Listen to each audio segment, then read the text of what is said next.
What is Gucci Shinobi World? It's your boy 22 Khalil, and as a Laker fan, I'm feeling kinda good about the Lakers going to this first game tomorrow. At the beginning of the season, I was worried a lot, but with the new additions, I think the Lakers are in good shape. LeBron and AD don't look rusty, Dion and J.R. Smith looks really good. With this deep roster, I think the Lakers at the moment are the favorites to win a championship. But if throughout this season you can really nitpick anything, it would be the disappointing season of Kyle Kuzma. Now, I would say Rondo, but Laker fans knew already that Rondo was well past his prime. But as far as Kuzma goes, the expectations for him were pretty high. But with the seeding game starting back up tomorrow, Kuzma has a chance to redeem himself. And as deep as his team is, the Lakers still need him to perform in order to make a championship run. When it's time to play the heavyweights of the Western Conference, Kuzma will be the main X factor. With the way he's been so far, it's going to be hard to believe that. With this video, I'm going to try my best to convince you guys that he is the X factor on this team. But before I get into that vid, if you guys like this video or any of my past content, don't forget to like and subscribe to Tings to help the channel grow. But enough of the chit chat, let's get into the video.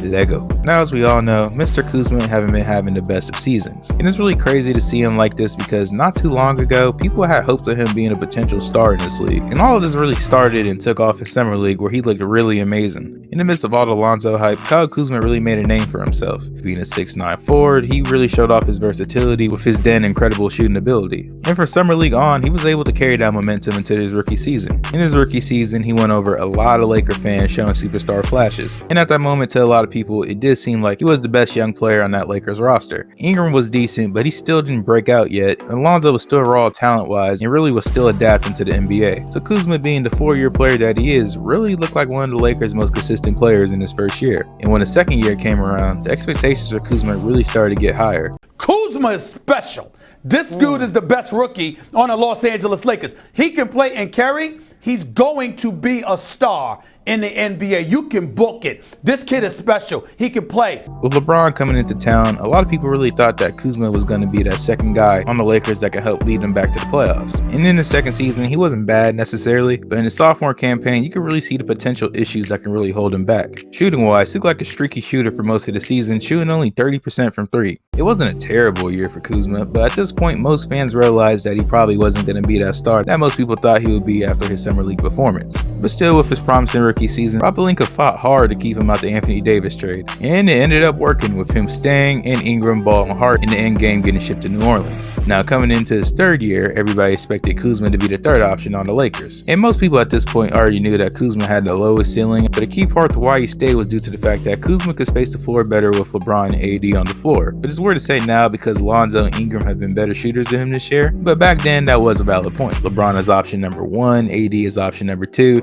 and Kyle Kuzma is option number 3. You would think that Kuzma would be more efficient as a third option with LeBron and AD, but instead, so far, we've been getting what could possibly be Kuzma's worst season yet. Coming into this season, we expect him to be a good complement to AD and LeBron. You know, he could be getting KCP level slander, but all this winning really softens the criticism. But the guy went from averaging 19-6 on 40% shooting to 13-4 on 43%. Bad shot selections to poor defense to inconsistent performances. There's no way to sugarcoat it. It's disappointing. Yes, playing with LeBron is a lot of pressure, but Kuzma's job has gotten much easier with a better roster, and yet he's still managing to struggle. But fortunately for him, starting today, Kuzma's going to have a chance to redeem himself, because boy, does he need it. And when you look at his teammates talk about him, some of his teammates still refer to him as the third option, which is still really surprising. If anybody's a third option, I think it's really been KCP. But as of right now, I can confidently say that he's really the biggest X factor on this team. And yes, his production has been underwhelming this season, but considering the Lakers' potential matchups in the playoffs, Kuzma will most likely become the deciding factor in the Lakers winning the championship this season. Now, with the way JR and Dion look so far, I almost flip-flopped and picked one of them,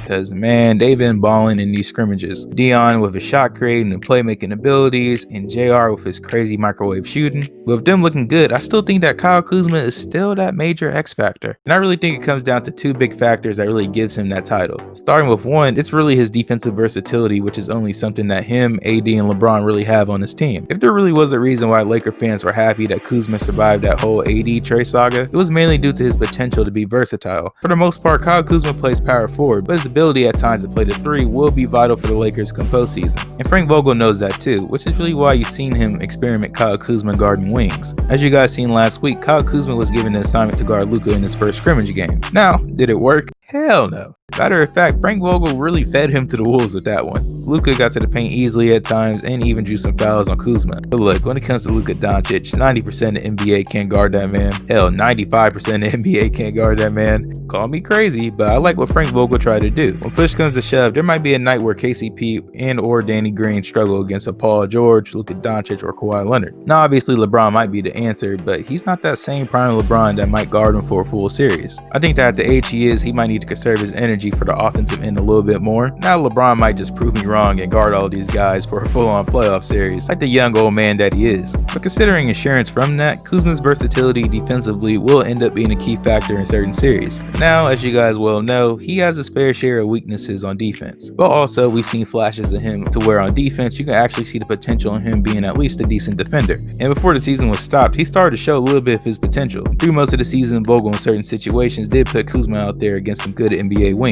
When Tatum was torching the Lakers in LA, Vogel looked to guess who? Kyle Kuzma to slow Tatum down. In both meetings with the Rockets, who did Vogel trust to guard Westbrook? Kyle Kuzma. And believe it or not, with him guarding Westbrook in that first meeting, ended up being a key factor to the Lakers winning. I'm telling you guys, come playoff time, don't be surprised if you see Kuzma doing the same stuff. Frank Vogel has slowly been preparing him for it, and it's most likely going to happen again. As Kuzma's confidence continues to improve on defense, he's going to go up against the likes of a Westbrook or PG and Kawhi. And whether it's successful or not, he's really going to end up being the only option to guard those elite wing players aside from Danny Green and LeBron. So having Kuzma guard those wings as a relief for LeBron and Danny Green could pay off for the Lakers come playoff time. It just sounds crazy right now, Kyle Kuzma guarding these wings when he's basically a below average defender, but his versatility is still going to be needed down the road. Now second, I think that his microwave scoring ability will be very crucial to this team. At the moment, the Lakers have 3 microwave scorers. Dion Waiter has that ability, J.R. Smith has that ability, and Kyle Kuzma definitely has that ability. Now Kuzma hasn't showcased it a lot this year, but man, when he gets hot, it's a beauty to watch. With the offensive capabilities that he has, Kuzma can really score on all 3 levels when he has it going. Now, all of this relies on his jump shot. If he has it going, this forces harder closeouts, which Kuzma can attack and get to the rim off of. Then it opens up his hook shot and spin move, which he loves doing at times. Now his shot selection does need to drastically improve, because if it doesn't, it's going to be hard for him to get going overall. In those open shots he's been getting often with AD and LeBron on the court, yeah, he's going to start needing to hit some of those. Life on the floor is too easy with LeBron and AD to miss the amount of open jumpers he's missed, especially come playoff time where all the attention is going to be on those two. No way to sugarcoat it, but Kuzma needs to simply make those shots, because if he doesn't, he's going to be a big, and I mean big, liability. Come playoff time, teams are going to dare Kuzma to shoot, and Kuzma needs to be confident enough and ready. But from the looks of his last scrimmage game against the Magic, Kuzma looked really confident shooting the ball, and hopefully he can carry that same momentum into the rest of the season, because man, as a compliment scorer to AD and LeBron, he has that potential to still be that third option for the Lakers. Now, Kuzma confidence isn't really the problem. We all know that he isn't shy to put up his shots. Kuzma proved time after time up to this year that he's not afraid of the moment, and as soon as he gets his jump shot situation fixed, it's going to be nothing short but good news for the Lakers. Now, it's a big if, but if Kuzma's able to at least hit his shots when on the floor, it's going to create another threat for the Lakers come playoff time. But overall, a lot of pressure is on Kyle Kuzma to perform this playoffs. As of right now, the Lakers been doing great, even with him having the season he's had. I know y'all been seeing the cyberbullying he's been getting on Twitter. The last thing that Kyle Kuzma will want to be is the reason why LeBron doesn't win a ring this year. LeBron stance will be on his neck and giving him that old KCP treatment. So hopefully he shows up, because man, if he doesn't, he leaves the Lakers in a tough spot. And another layer to this too, he's going to be a free agent next year. And seeing the way Kyle Kuzma has regressed, I'm pretty sure Rob Pelinka is going to be taking calls on him regardless. Because as good as he is, the Lakers still aren't going to most likely want to pay him the money that he's going to ask for. And considering that short window the Lakers have, he's really the only valuable asset along with the first round pick that they can really deal and ship around. So for all my Laker fans out there, be prepared, because this might be the last time you see Kyle Kuzma in the Lakers jersey. Now, we all know he's not going to be that compliment third star next to AD and LeBron, and will lead the Lakers to probably having to find one next year. But Kuzma at the moment still provides major value for this team. And if he's able to average at least 15 points per game and play some good defense here and there, Lakers will have a strong case to win a championship this year. So Laker fans, pray that he turns the corner, because man, come playoff time, they're going to need him to play well. Let me know down below if you guys think Kyle Kuzma or somebody else is the X factor for the Lakers. Also, don't forget to like and subscribe to teams to help the channel grow. But until next time, it's your boy 22 Khalil, and as they always say in Japan, Ja Matane. Peace.